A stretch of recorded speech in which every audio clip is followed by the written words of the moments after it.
The thoughts which I publish in what follows are the precipitate of philosophical investigations which have occupied me for the last 16 years.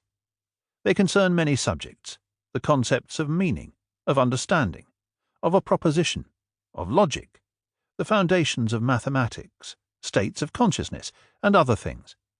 I have written down all these thoughts as remarks, short paragraphs, of which there is sometimes a fairly long chain about the same subject, while I sometimes make a sudden change, jumping from one topic to another. It was my intention at first to bring all this together in a book whose form I pictured differently at different times. But the essential thing was that the thoughts should proceed from one subject to another in a natural order, and without breaks. After several unsuccessful attempts to weld my results together into such a whole, I realized that I should never succeed. The best that I could write would never be more than philosophical remarks.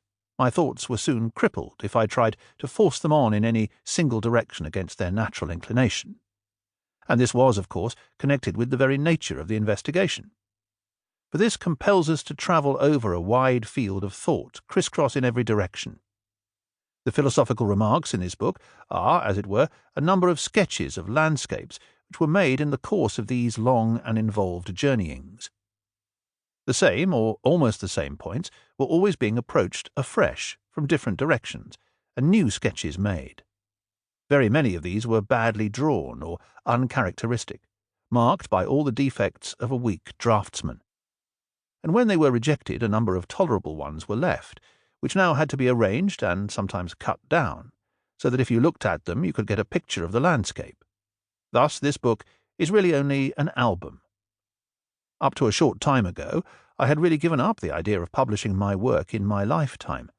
It used, indeed, to be revived from time to time, mainly because I was obliged to learn that my results, which I had communicated in lectures, typescripts, and discussions, variously misunderstood, more or less mangled or watered down, were in circulation.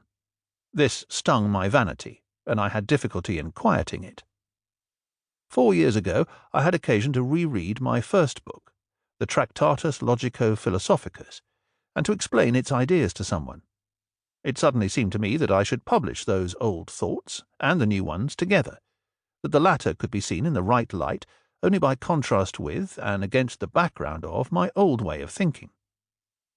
For since beginning to occupy myself with philosophy again, 16 years ago, I have been forced to recognize grave mistakes in what I wrote in that first book.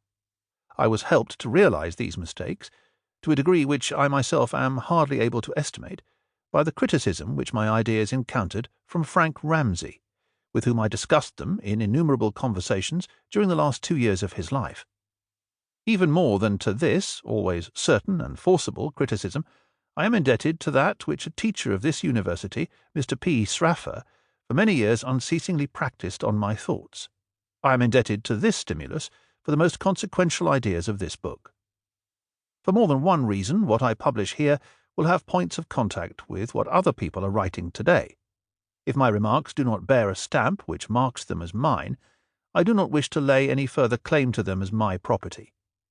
I make them public with doubtful feelings. It is not impossible that it should fall to the lot of this work, in its poverty and in the darkness of this time, to bring light into one brain or another, but of course it is not likely.